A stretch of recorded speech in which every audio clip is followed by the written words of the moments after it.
distinguished heads of delegations, excellencies, ladies and gentlemen. Mr. President, I come to you straight from the front line of the war on climate change. With physical and emotional difficulty, I have left my bleeding nation to be with you here today because these are the moments for which the United Nations exists. It is why we, collectively, have always respected and hold dear the values of this institution.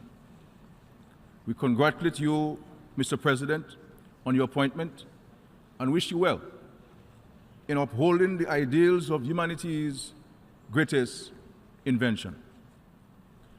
And in keeping with this institution's regard for fraternity, we take this opportunity to express our condolences to our brothers and sisters in Antigua and Barbuda, Anguilla, Cuba, St. Martin, St. Thomas, the British Virgin Islands, the Turks and Caicos Islands, Puerto Rico, and the Dominican Republic, and also to those who have suffered losses in our host country, the United States, in Texas and Florida.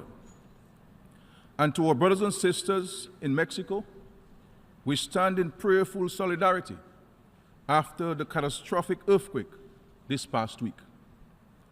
Mr. President, warmer air and sea temperatures have permanently altered the climate between the tropics of Cancer and Capricorn. Heat is the fuel that takes ordinary storms, storms we could normally master in our sleep, and supercharges them into a devastating force. In the past, we would prepare for one heavy storm a year. Now, thousands of storms form on a breeze in the mid-Atlantic and line up to pound us with maximum force and fury. Before this century, no other generation had seen more than one Category 5 hurricane in their lifetime. In this century, this has happened twice, and notably, it has happened in the space of just 2 weeks. And may I add, Mr. President, that we are only midway into this year's hurricane season.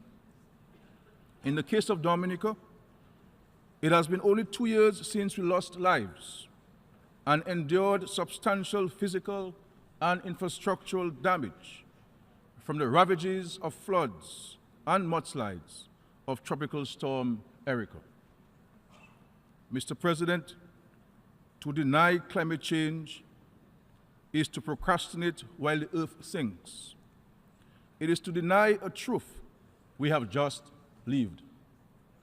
It is to mock thousands of my compatriots who, in a few hours, without a roof over their heads, will watch the night descend on Dominica in fear of sudden mudslides and what the next hurricane may bring.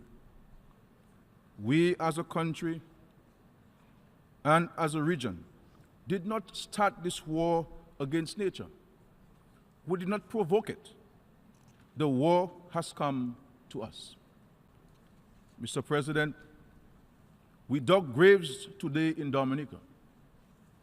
We buried loved ones yesterday, and I am sure that as I return home tomorrow, we shall discover additional fatalities as a consequence of this encounter.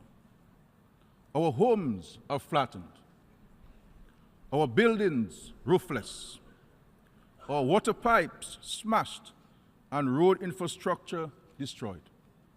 Our hospital is without power, and schools have disappeared beneath the rubble. Our crops are uprooted. Where there was green, there is now only dust and dirt. The desolation is beyond imagination. Mr. President, fellow leaders, the stars have fallen. Eden is broken. The nation of Dominica has come here to declare an international humanitarian emergency, one that is centered in Dominica, but also encompasses many of our neighbors, including our sister isle, Antigua, which had to evacuate its citizens from Barbuda.